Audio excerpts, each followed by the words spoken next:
Hello my dear, कैसे हैं आप लोग। उम्मीद है बहुत बढ़िया होंगे। स्वागत है आपका मॉडल पेपर सीरीज में। और आज के इस वीडियो में हम लोग फिजिक्स का मॉडल पेपर सॉल्व करेंगे।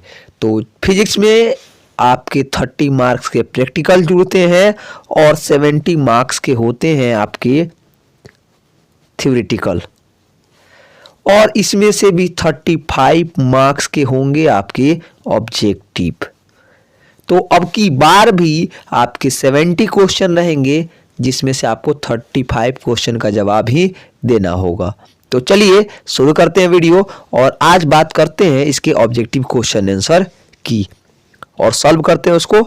आप भी हमारे साथ सॉल्व कीजिएगा और कोशिश कीजिएगा कि आपके पास OMR सीट रहे और आप जो है उसको फिल कर रहे हो, ताकि एग्जाम में भी आपको ऐसा नहीं लगे। आपका OMR सीट फिल करने का आदत रहे और आपके एग्जाम में अधिकतर क्वेश्चन सही हो और जल्दी टाइम के लिमिट के अंदर हो जाए। तो चलिए सबसे पहला क्वेश्चन देखते हैं। सबसे पहला क्वेश्चन है, इलेक्ट्रॉन का विशिष्ट आवेश होता है। विशिष्ट आवेश क्या होता है? तो विशिष्ट आवेश कहते हैं E/m को। अब देखिए इलेक्ट्रॉन का चार्ज कितना होता है, 1.6 × 10⁻⁻19 कूलम अपॉन, यहाँ पे इलेक्ट्रॉन का मास कितना होता है, तो कितना होता है 9.1 × 10⁻⁻31। अब देखिए इसको डिवाइड कीजिएगा तो ये हो जाएगा 0.177 इंटू ये ऊपर जाएगा तो 10⁻+31 हो जाएगा। अब +31 से गुणा कीजिएगा तो कितना हो जाएगा, ये हो जाएगा 10⁻12। अब इसको अगर आप इसमें से 10 से गुणा कर दीजिए तो ये हो जाएगा 1.77 गुना 10⁻11 कूलम पर केजी। अब देखिए 1.77 को आप क्या लिख सकते हैं, 1.8 लिख सकते हैं गुना 10⁻11 कूलम पर केजी। तो सही आंसर क्या होगा, मिला लीजिए। सही आंसर होगा ऑप्शन नंबर सी, 1.8 गुना 10⁻11 कूलम पर केजी। आवेश, विशिष्ट आवेश का मात्रक क्या होगा, विशिष्ट आवेश का मात्रक होता है कूलम पर केजी। ध्यान रखिए यही जो आवेश होता विशिष्ट आवेश प्रोटॉन के लिए अलग आता। क्यों? क्योंकि प्रोटॉन का चार्ज तो सेम होता है लेकिन मास अलग होता है। चलिए क्वेश्चन नंबर 2 देखते हैं। क्वेश्चन नंबर 2 है, विद्युत क्षेत्र में किसी द्विध्रुव को घुमाने पर किया गया कार्य है। देखिए ऑप्शन क्या होगा सही आंसर। सबसे पहले यहाँ पे तो थोड़ा सा क्वेश्चन में मिस्टेक है कि जब विद्युत क्षेत्र दिया है तो इसको P देना चाहिए था। अगर चुंबकीय क्षेत्र रहता तब M देता। खैर कोई बात नहीं है, हम इसको P मानकर ही चलेंगे। तो विद्युत क्षेत्र पर घुमाने से किया गया जो कार्य होता है उसका फॉर्मूला क्या होता है, तो उसका फॉर्मूला होता है PE cos θ1 माइनस cos θ2। अगर आप द्विध्रुव को θ1 से θ2 घुमा रहे हैं तो क्या हो जाएगा, cos θ1 minus cos θ2 into PE हो जाता है। अगर सोचिए कि हम 0 डिग्री से शुरू करते हैं तो क्या हो जाएगा, cos 0 हो जाएगा। cos 0 का वैल्यू कितना हो जाएगा, 1 हो जाएगा, यानी हो जाएगा PE 1 माइनस cos θ2। अब P के जगह पर वहीं M लिखा है तो क्या होगा सही आंसर। सही आंसर होगा option number B, ME into 1 minus cos theta. ये तो बिल्कुल नहीं होगा, ये भी नहीं होगा, साइन थीटा तो आएगा ही नहीं। चलिए देखते हैं क्वेश्चन नंबर 3।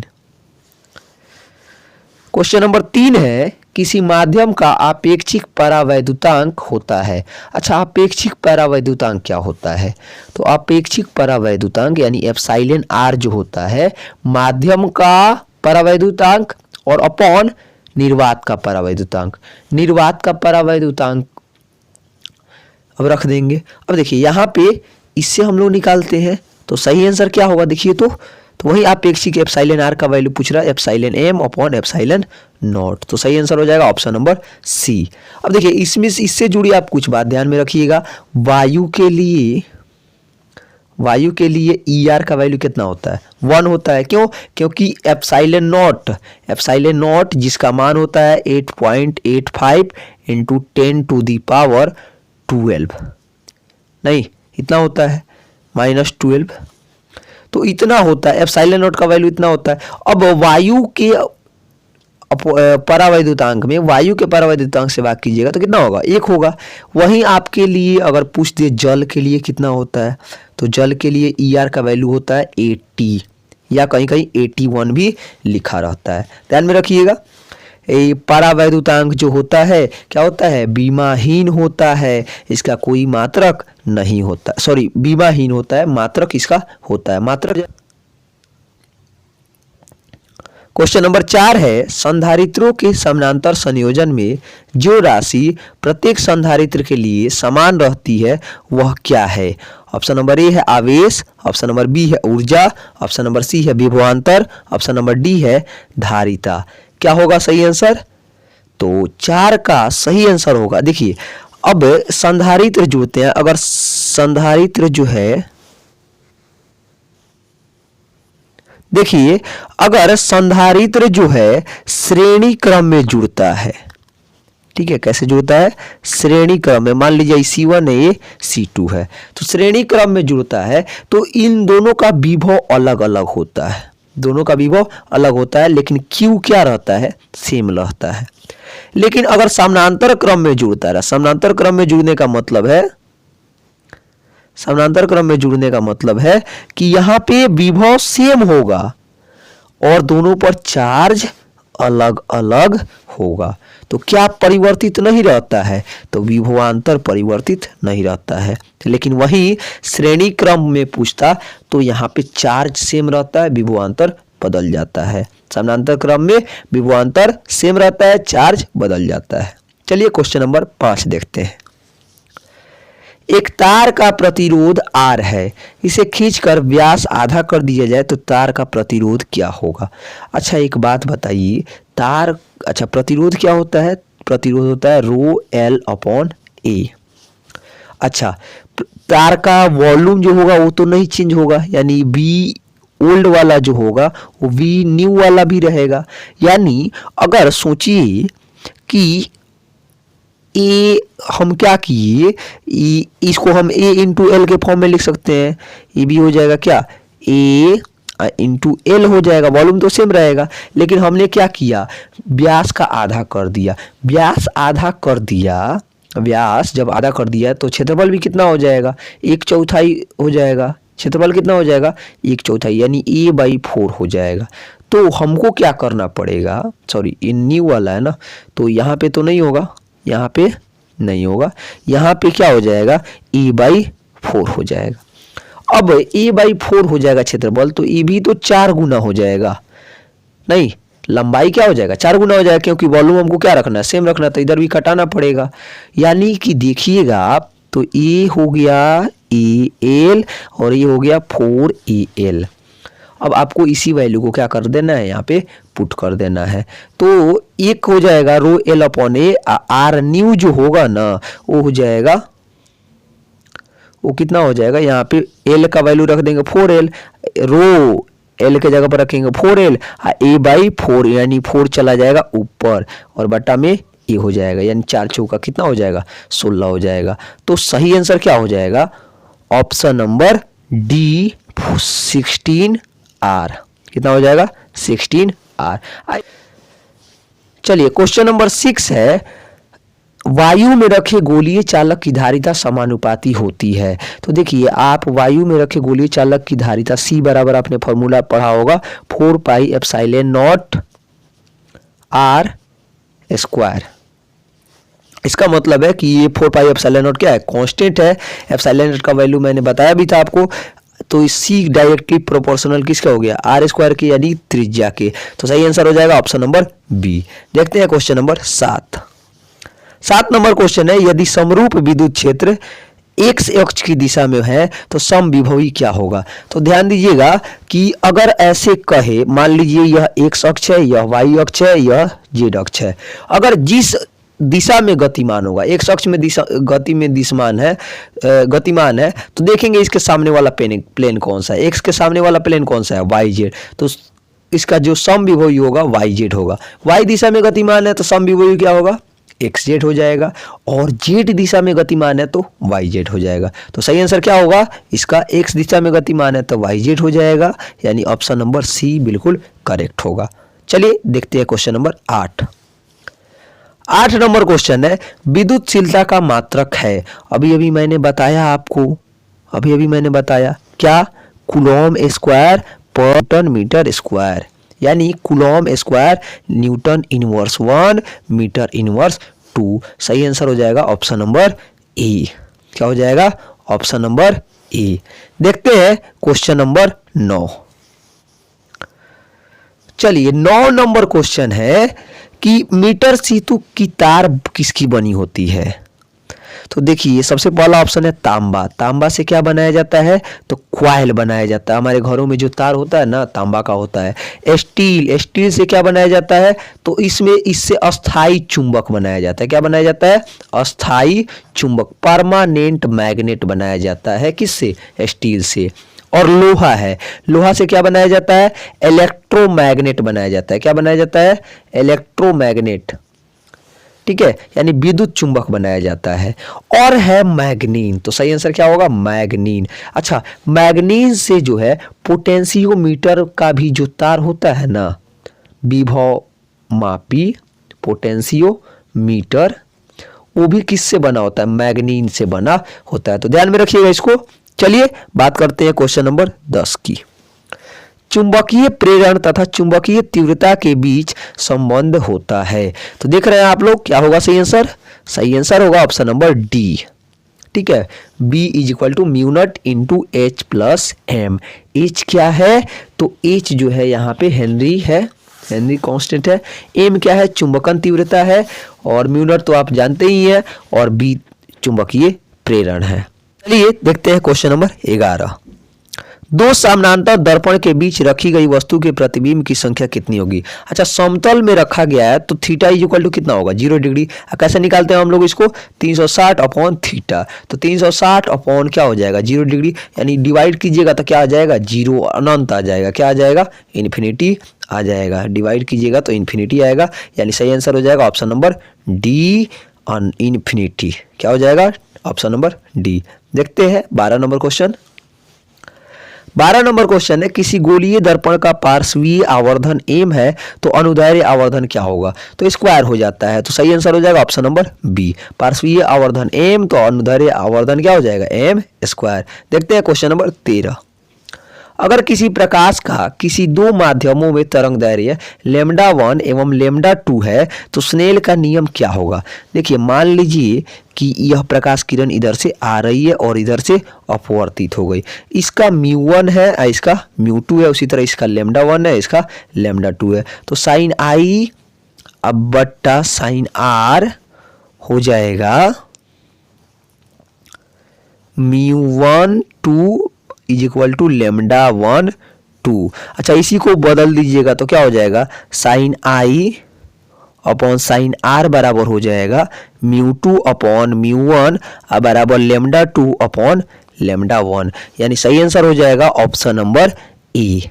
क्या हो जाएगा, सही आंसर हो जाएगा ऑप्शन नंबर ए, साइन आई बराबर λ2 अपॉन λ1। देखते हैं क्वेश्चन नंबर 14। चलिए 14 नंबर क्वेश्चन है, किस कारण से वायु का बुलबुला पानी में चमकता है।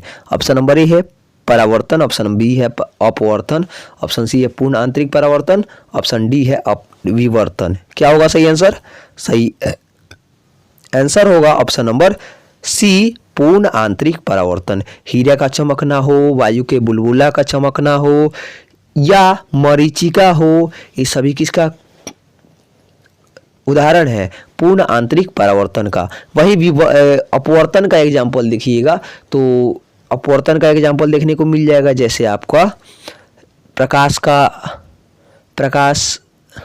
आकाश का नीला दिखना हो गया, नहीं, अब वही विवर्तन का। चलिए 15 नंबर क्वेश्चन देखते हैं। 15 नंबर क्वेश्चन है, दो उत्तल लेंस परस्पर संपर्क में है, समतुल्य लेंस क्या होगा। तो देखिए अगर उत्तल लेंस दो संपर्क में है तो उत्तल होगा, और अवतल लेंस संपर्क में है तो अवतल होगा।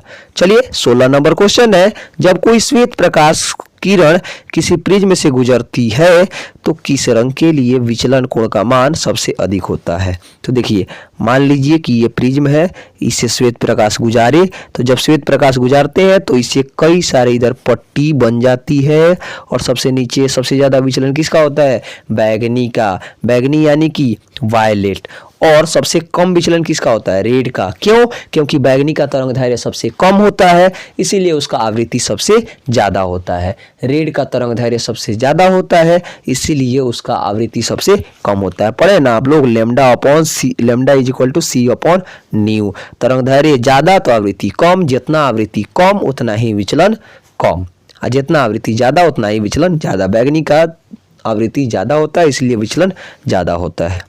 चलिए देखते हैं क्वेश्चन नंबर 17। सही आंसर क्या होगा इसका? तो सही आंसर हो जाएगा ऑप्शन नंबर बी। अभी अभी हम लोगों ने देखा। चलिए 17 नंबर क्वेश्चन देखते हैं। 17 नंबर क्वेश्चन है, आर त्रिज्या वाले गोलीय संधारित्र की धारिता क्या होगी? अरे अभी अभी मैंने बताया सी इज इक्वल टू क्या हो जाता है, 4 pi epsilon not R square. इसमें तो ऑप्शन है ही नहीं, इसका मतलब है कि टोटल ऑप्शन जो है गलत दिया गया है। आप इसमें से किसी को सुधार लीजिएगा। सही आंसर हो जाएगा C is equal to 4 pi epsilon not R square. लिखते हैं 18 नंबर क्वेश्चन। 18 नंबर क्वेश्चन है, विद्युत द्विध्रुव के कारण अक्षीय तथा निरक्षीय स्थिति में विद्युत क्षेत्र की तीव्रता का अनुपात क्या होगा? तो देखिए, ई एक्सियल जो हम लोग निकालते हैं ये क्या हो जाता है, K into 2P upon R Q होता है, और ई जो इक्विटोरियल हम लोग निकालते हैं वो क्या आता है, KP अपॉन आर क्यू।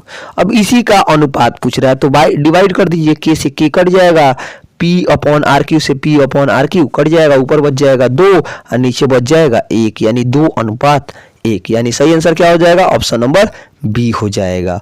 क्या हो जाएगा, ऑप्शन नंबर बी, 2 अनुपात 1। चलिए देखते हैं क्वेश्चन नंबर 19। 19 नंबर क्वेश्चन है, आवेश पुनर्वितरण में क्षय होता है। ऑप्शन नंबर ए है आवेश का, ऑप्शन नंबर बी है ऊर्जा का, ऑप्शन नंबर सी है मात्रा का, ऑप्शन नंबर डी है इनमें से कोई नहीं। क्या होगा सही आंसर? सही आंसर होगा ऊर्जा का। क्या होगा? ऊर्जा का। देखिए, आवेश वितरण जब भी होता है तो डेल्टा क्यू होता है C1 C2 upon C1 plus C2 into V1 minus V2। अब वहीं एनर्जी लॉस कितना होता है, डेल्टा यू कितना होता है, वह होता है half C1 C2 upon C1 plus C2। अच्छा, ये क्या है, ये समतुल्य धारिता है, और ये हो जाता है V1 माइनस V2 का होल स्क्वायर। ठीक है, तो सही आंसर क्या होगा, ऑप्शन नंबर बी। देखते हैं क्वेश्चन नंबर 20। चलिए 20 नंबर क्वेश्चन है, समान प्रतिरोध वाले n प्रतिरोधों को श्रेणी क्रम में तथा समानांतर क्रम में संयोजन से प्राप्त समतुल्य प्रतिरोधों का अनुपात क्या होगा?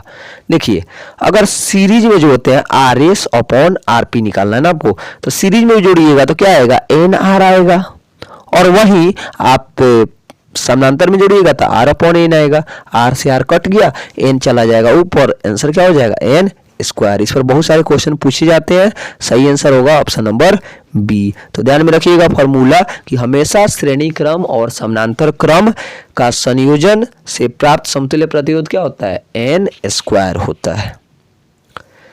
चलिए 21 नंबर क्वेश्चन है, जब एक विद्युत द्विध्रुव बंद सतह से घिरा हुआ रहता है तो बंद सतह पर विद्युत फ्लक्स का मान क्या होगा?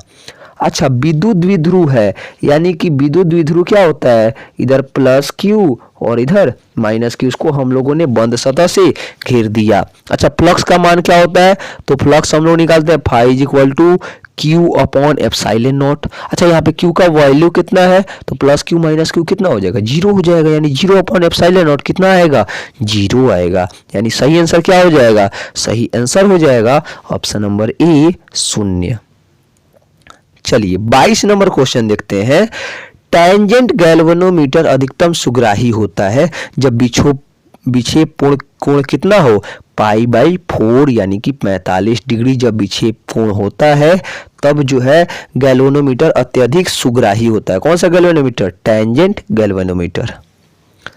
चलिए 23 नंबर क्वेश्चन है, चोक कुंडली का शक्ति गुणांक कितना होता है? तो देखिए चोक कुंडली जो होता है ना वो एलसी सर्किट होता है। एलसी सर्किट के लिए फाई इक्वल टू होता है 90 डिग्री और हम लोग शक्ति गुणांक यानी कि पावर फैक्टर होता है कॉस फाई ना या आर अपॉन जे क्या है? इम्पीडेंस है। तो कॉस फाई हो जाएगा कॉस 90 डिग्री। कॉस 90 डिग्री का वैल्यू कितना होता है?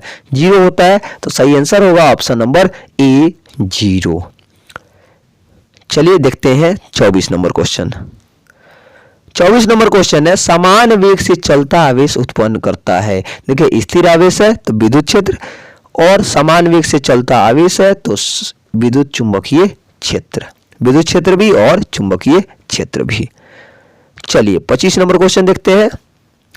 एक कार्बन प्रतिरोध के अंतिम छोर पर बना बैंड सुनहरा है। अच्छा आपको याद होगा कि एक कार्बन बैंड हम लोग पढ़े थे कि ये कैसे होता है। तो इसमें 4 तरह के बैंड होते हैं। कितने तरह के? 4 तरह के। इसमें जो 2 बैंड होता है वो सिग्निफिकेंस बताता है, तीसरा बैंड जो है मल्टीप्लायर बताता है और चौथा बैंड जो है इसका टॉलरेंस या सहिष्णुता बताता है। सहिष्णुता कैसे निकालते हैं? अगर गोल्डन कलर है, क्या है? गोल्डन कलर, तो 5%, सिल्वर कलर है तो 10% और कोई कलर नहीं है तो 20%। ध्यान में रखिएगा, गोल्डन कलर है तो 5%, सिल्वर कलर है तो 10%, कोई कलर नहीं है तो 20%। यानी सही आंसर हो जाएगा ऑप्शन नंबर ए 5%। चलिए 26 नंबर क्वेश्चन है फैराडे नियतांक का मात्रक होता है। तो देखिए 1 मोल में जितना चार्ज होता है उसी को क्या कहते हैं? फैराडे कहते हैं। यानी कि पर मोल जितना कूलम चार्ज होगा उतना ही होगा। यानी सही आंसर क्या होगा? पर मोल कूलम, यानी कूलम पर मोल। चलिए 27 नंबर क्वेश्चन है शक्ति रहित धारा का परिपथ होगा शुद्ध प्रतिरोधी, शुद्ध धारितीय, शुद्ध प्रेरणिक और ऑप्शन नंबर डी है ए और बी दोनों। तो इसके लिए हम आपको एक हिंट भी दे देते हैं कि यहाँ पे फाई का वैल्यू कितना होता है। यहाँ पे फाई का वैल्यू 90 डिग्री होता है। क्या होगा सही आंसर? सही आंसर होगा ऑप्शन नंबर बी शुद्ध धारितीय। शुद्ध प्रतिरोधी के लिए फाई का वैल्यू 0 डिग्री, इसके लिए फाई का वैल्यू 90 डिग्री। ध्यान में रखिएगा। चलिए 28 नंबर क्वेश्चन देखते हैं। क्वेश्चन है विद्युत चुंबकीय तरंग में विद्युतीय तरंग एवं चुंबकीय तरंग के बीच का कालांतर कितना होता है? तो देखिए एक विद्युत चुंबकीय तरंग है, एक विद्युत चुंबकीय तरंग है, इसमें विद्युत क्षेत्र भी ऐसे ऐसे बढ़ती है, चुंबकीय क्षेत्र भी ऐसे ऐसे बढ़ती है। दोनों तो एक ही दिशा में बढ़ रहा है तो कालांतर कितना हुआ? अंतर हो गया 0 डिग्री। यानी सही आंसर होगा ऑप्शन नंबर ए। देखते हैं 29 नंबर क्वेश्चन। क्वेश्चन है यदि समान फोकस दूरी f के 2 लेंस संपर्क में समान प्रधान अक्ष पर रखा जाए तो समतुल्य फोकस दूरी क्या होगी? तो देखिए 2 लेंस रखा गया है तो आपको पता है कि P इक्वल टू होता है P1 प्लस P2, यानी 1/f इक्वल टू हो जाएगा F1/f1 और प्लस 1/f2। यानी इसको जब कीजिएगा तो 1/f इक्वल टू हो जाएगा F1 F2, ये हो जाएगा F1 प्लस F2। ये क्या हो जाएगा? F इक्वल टू हो जाएगा F1 F2 upon F1 plus F2। अब इसका वैल्यू क्या रख दीजिए? F रख दीजिए तो ये हो जाएगा F स्क्वायर और अपॉन 2F हो जाएगा। कटा दीजिएगा F से F तो बच जाएगा F अपॉन 2। यानी सही आंसर क्या हो जाएगा? तो सही आंसर हो जाएगा option number C F upon 2। देखते हैं 30 नंबर क्वेश्चन। एक उत्तल लेंस का ऊपरी आधा भाग को काला कर दिया जाता है तो उसके सामने रखी वस्तु का प्रतिबिंब क्या होगा? आकार बढ़ जाएगा या उसका आकार घट जाएगा? प्रकाश की तीव्रता घट जाएगी या तीव्रता बढ़ जाएगी? तो देखिए आकार पे तो कोई फर्क नहीं पड़ेगा। क्यों? क्योंकि वस्तु की स्थिति में कोई परिवर्तन नहीं किया गया है। फर्क किस पर पड़ता है? तीव्रता पर। तो जब भी लेंस का भाग जो है कलर कर दिया जाएगा तो उसकी तीव्रता घट जाएगी। सही आंसर हो जाएगा ऑप्शन नंबर सी। चलिए 31 नंबर क्वेश्चन है सामान्य मानव आंख के लिए स्पष्ट दृष्टि की न्यूनतम दूरी कितनी होती है? तो अगर न्यूनतम दूरी पूछता है तो 25 सेंटीमीटर। अधिकतम दूरी पूछता है नियर डिस्टेंस पूछेगा तो हो जाएगा 25 सेंटीमीटर। अब वहीं फार डिस्टेंस पूछेगा तो वह हो जाएगा इन्फिनिटी। तो सही आंसर होगा ऑप्शन नंबर सी। चलिए अब वही फोकल लेंथ पूछेगा तो क्या हो जाएगा 2 सेंटीमीटर। चलिए 32 नंबर क्वेश्चन है, उत्सर्जित फोटो इलेक्ट्रॉन की ऊर्जा किस पर निर्भर करती है? तरंग दैर्घ्य, तीव्रता पर या कार्यफलन पर? क्या होगा सही आंसर? सही आंसर होगा प्रकाश की तीव्रता पर। जितना ज्यादा प्रकाश की तीव्रता उतना ही ज्यादा इलेक्ट्रॉन की ऊर्जा। चलिए 33 नंबर क्वेश्चन है, अल्फा कण होता है तो अल्फा कण आप लोग जानते हैं हीलियम 2+ को कहते हैं, यानी सही आंसर होगा हीलियम नाभिक।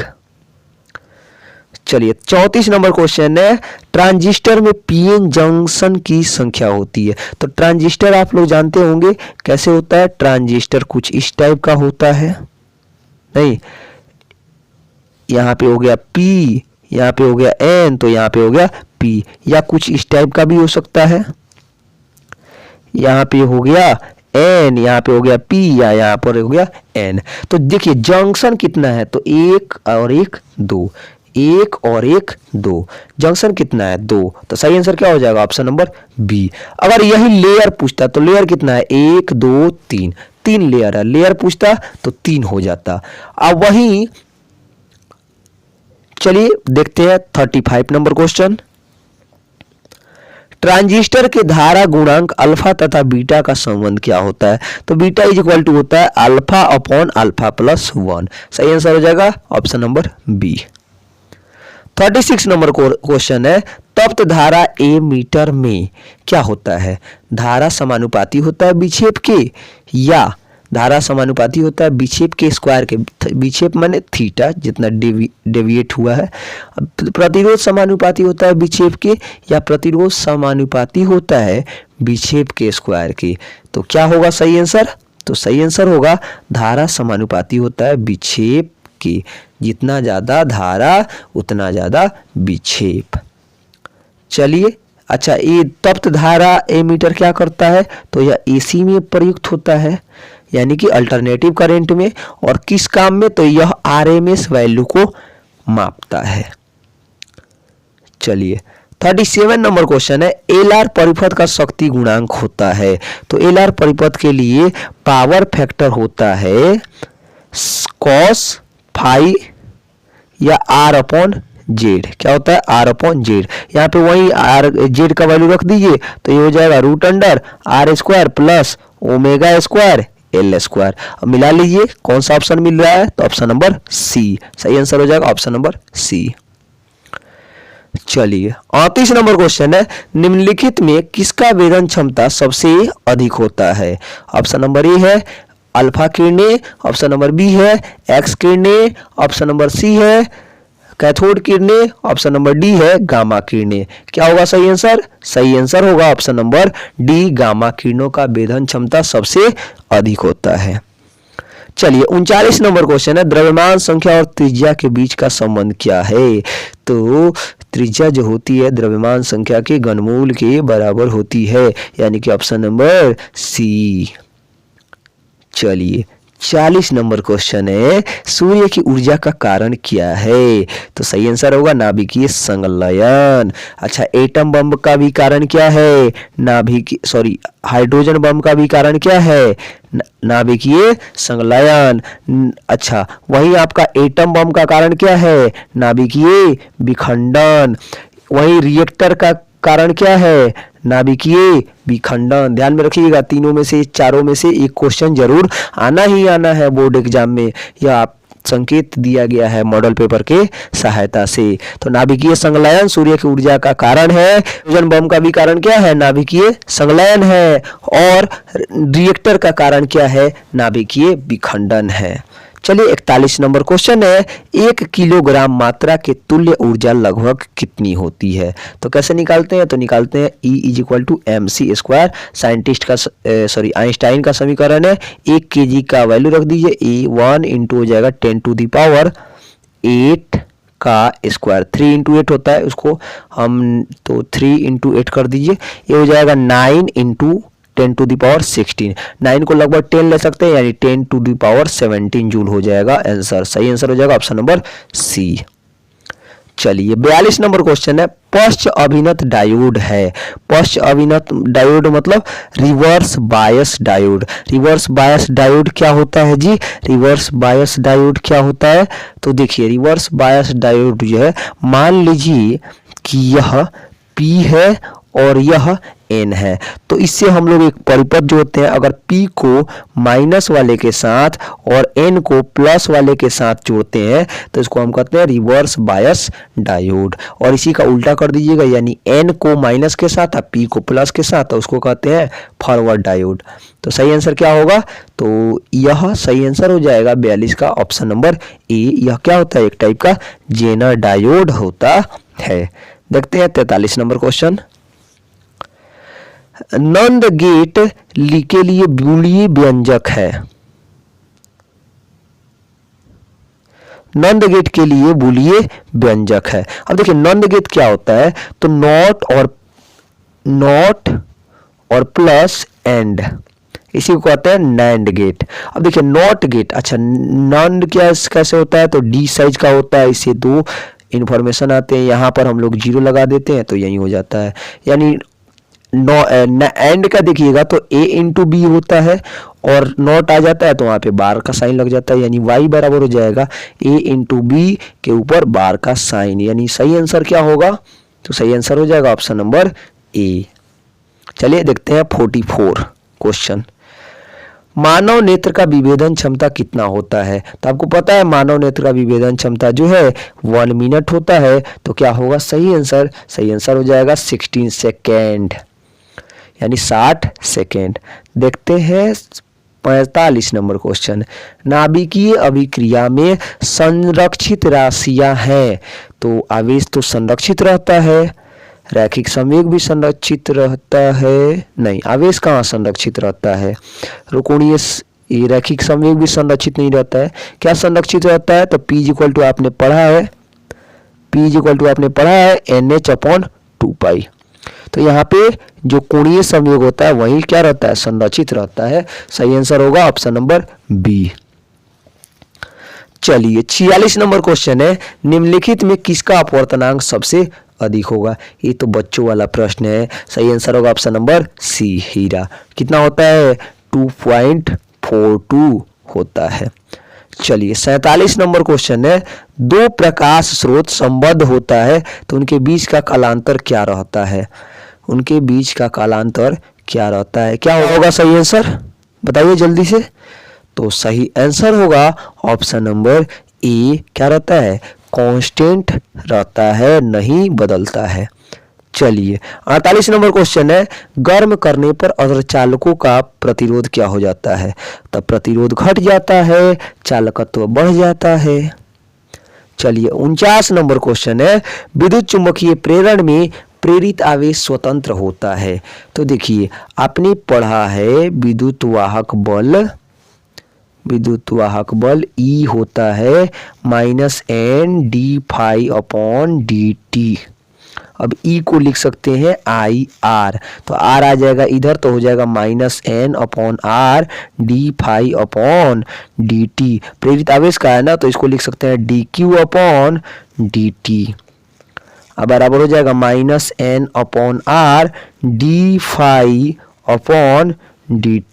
ये dt से dt क्या हो जाएगा? कट जाएगा।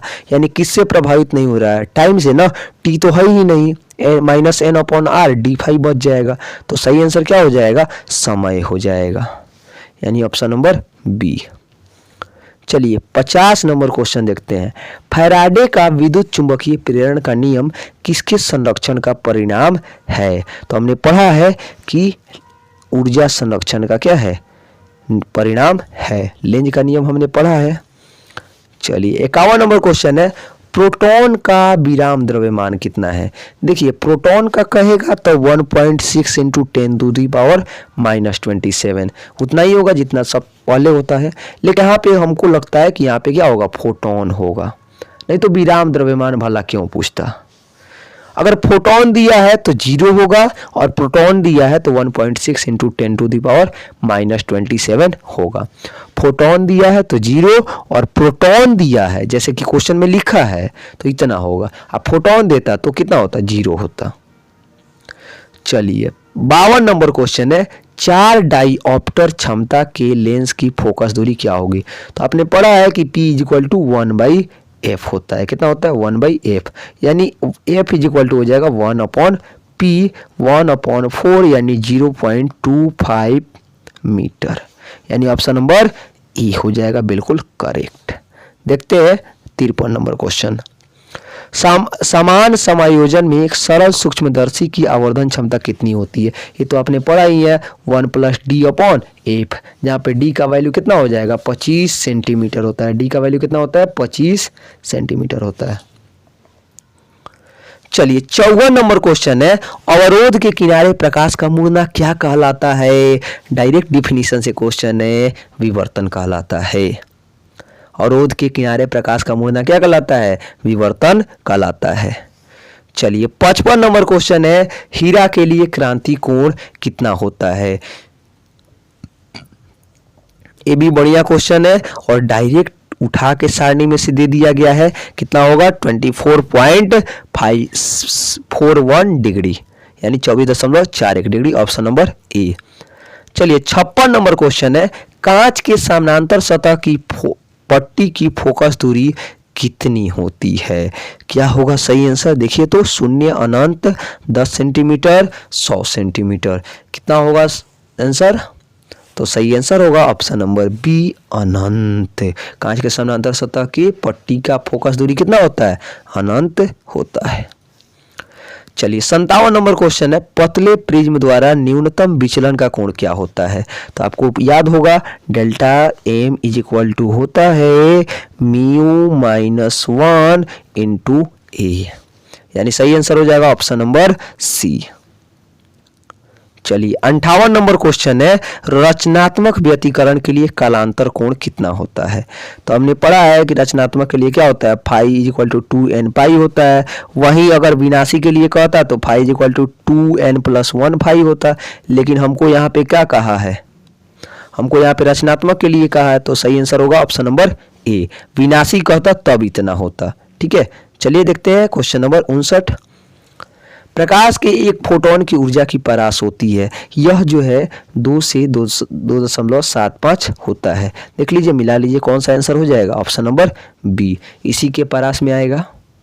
चलिए 60 नंबर क्वेश्चन है, निम्नलिखित में कौन सी घटना प्रकाश की कण प्रकृति को प्रदर्शित करती है। अच्छा, इतना तो क्लियर है कि व्यतिकरण नहीं करता है, प्रकाश का ध्रुवण भी नहीं करता है, कैथोड किरण भी नहीं करेगा। क्यों, क्योंकि कैथोड किरण एक विद्युत चुंबकीय तरंग है। तो सही आंसर हो जाएगा प्रकाश विद्युत प्रभाव। चलिए 61 नंबर क्वेश्चन है, निम्न में कौन सा कण विद्युतीय एवं चुंबकीय क्षेत्र एक साथ ही समय रहने से अचर वेग से जा सकता है। ऑप्शन नंबर ए है इलेक्ट्रॉन, ऑप्शन नंबर बी है प्रोटॉन, ऑप्शन नंबर सी है फोटोन, ऑप्शन नंबर डी है ये सभी।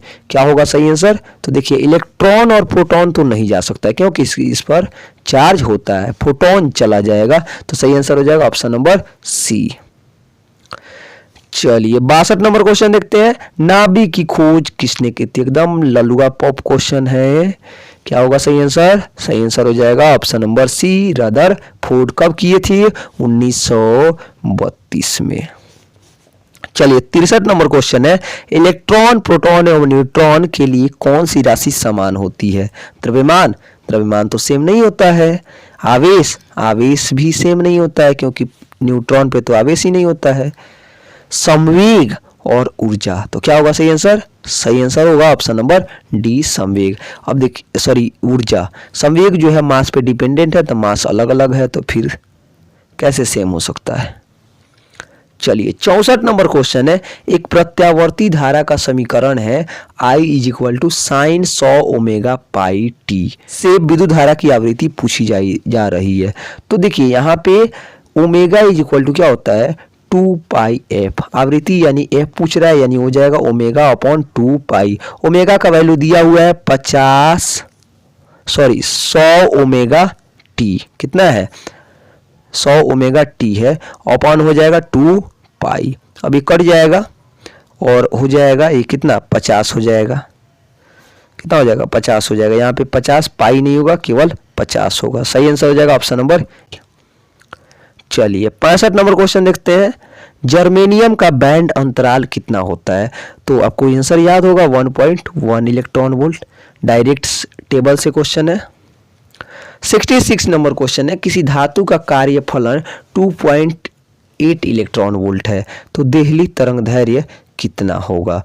तो हमने पढ़ा है कि E इज इक्वल टू होता है hc अपॉन लैम्डा। तो तरंग दैर्घ्य पूछ रहा है, यानी लैम्डा इज इक्वल टू हो जाएगा hc अपॉन ई। ई सब का वैल्यू रख के निकालिएगा तो लगभग आ जाएगा 4433 एंगस्ट्रॉम। ये बुक का क्वेश्चन है, एग्जाम्पल का क्वेश्चन है। तो सही आंसर हो जाएगा ऑप्शन नंबर सी। चलिए 67 नंबर क्वेश्चन है। ट्रांसफार्मर के क्रोड को परतदार किस लिए रखा जाता है? ऊर्जा क्षय को कम करने के लिए, मात्रा क्षय कम करने के लिए, आवेश क्षय कम करने के लिए। ऑप्शन नंबर डी है इनमें से कोई नहीं। क्या होगा सही आंसर? तो आवेश क्षय को कम करने के लिए, यानी ऑप्शन नंबर सी। चलिए 68 नंबर क्वेश्चन है। लेजर क्रिया के लिए आवश्यक है उच्च ताप, अर्धचालक, उच्च दाब, संख्या परिवर्तन। ये तो होगा ही नहीं, ये भी नहीं होगा, अर्धचालक भी नहीं होगा। सही आंसर हो जाएगा ऑप्शन नंबर डी, संख्या परिवर्तन। चलिए 69 नंबर क्वेश्चन है। किसी अर्धचालक का तापमान गुणांक का मान क्या होता है? हमेशा निगेटिव होता है। क्या होता है? हमेशा निगेटिव होता है, यानी ऑप्शन नंबर बी। सबसे लास्ट क्वेश्चन देखते हैं आज का।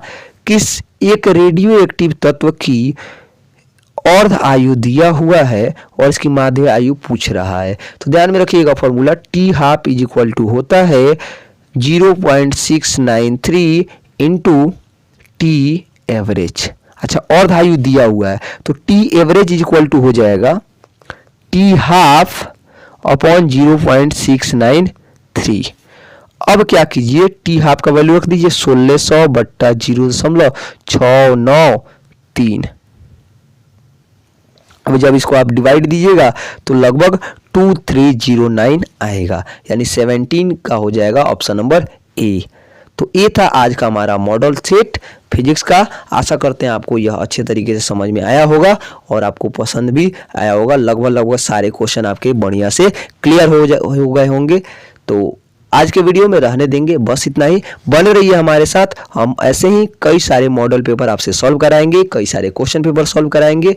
और अगर आपको 12th बोर्ड की तैयारी बहुत अच्छे तरीके से करनी होगी तो हमारे चैनल के साथ बिल्कुल जुड़ जाइए और चैनल को सब्सक्राइब कर दीजिएगा। अपने दोस्तों के पास भी शेयर जरूर कर दीजिएगा। बहुत बहुत धन्यवाद।